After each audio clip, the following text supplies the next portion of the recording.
Yang ketiga adalah pembahasan mengenai calon wakil presiden.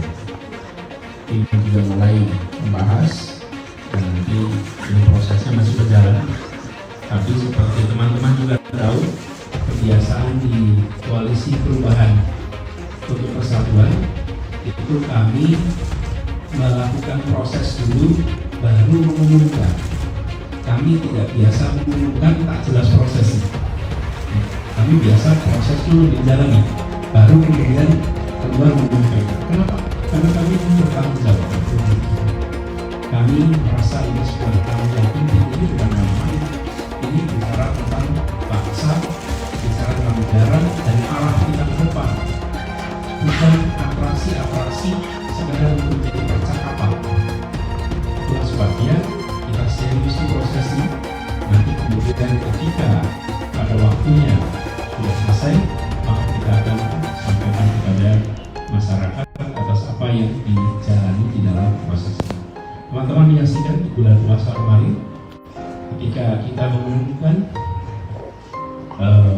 piagam kerjasama, teman-teman, ini adalah koalisi yang punya dokumen tertulis. Prosesnya tidak banyak atraksi, ujungnya solusi konkret. Ada kesepakatan. Itulah pola yang akan kita bawa terus. Ada hasil yang nyata, ada substansi yang difinalisasikan, dan ada pembentukan kepada komitmen. Ini sudah kita lakukan sebagai sebuah pola. Saya ingin sampaikan, mereka dua-duanya adalah putra terbaik bangsa Indonesia juga.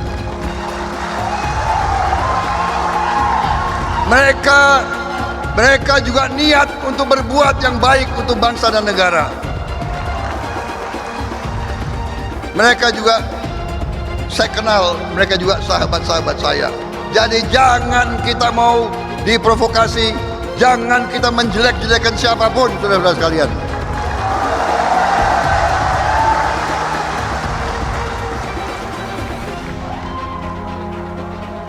Kita akan bersaing dengan gagasan, kita akan bersaing dengan ide, kita akan bersaing dengan program. Perbedaan tidak ada masalah. Perbedaan tidak ada masalah. Mari kita menjadi bangsa yang dewasa. Marilah kita jadi bangsa yang berjiwa besar. Marilah kita menjadi bangsa yang percaya diri. Bangsa yang tidak mau diobrak-abrik lagi, tidak mau diadu domba lagi, saudara-saudara sekalian.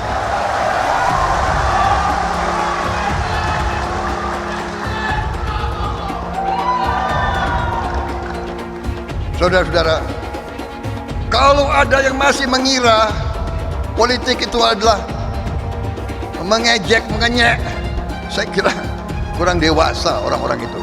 Pemerintah ini menandakan bahwa Nasdem sudah dianggap keluar dari kesepakatan partai-partai pendukung pemerintah, meskipun secara de jure masih menjadi bagian dari partai pemerintah. Yang kedua adalah karena elektabilitas Ganjar yang didukung PD Perjuangan dan P3 serta elektabilitas Prabowo yang diusung oleh Gerindra setidaknya masih berdekatan, kemungkinan besar tidak ada kesepakatan untuk menjodohkan kedua capres dari internal partai pendukung pemerintah dalam satu perahu.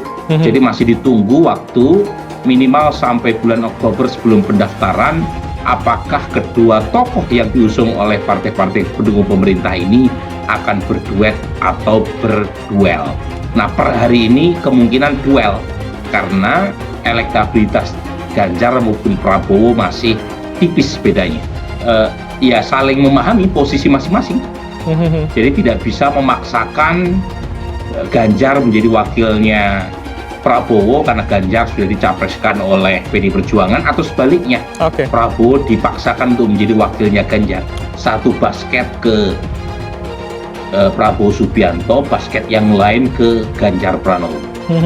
Jadi distribution of power yang disampaikan oleh Mas Romi saya maknai bahwa diharapkan dengan munculnya dua nama tadi dan tidak ada satupun nama yang bisa meraih 50% plus 1, kemungkinan besar keduanya diharapkan melaju di putaran kedua dan meninggalkan Anies di putaran pertama. Dan kalau itu yang terjadi, maka kita bisa simpulkan terjadi all president man.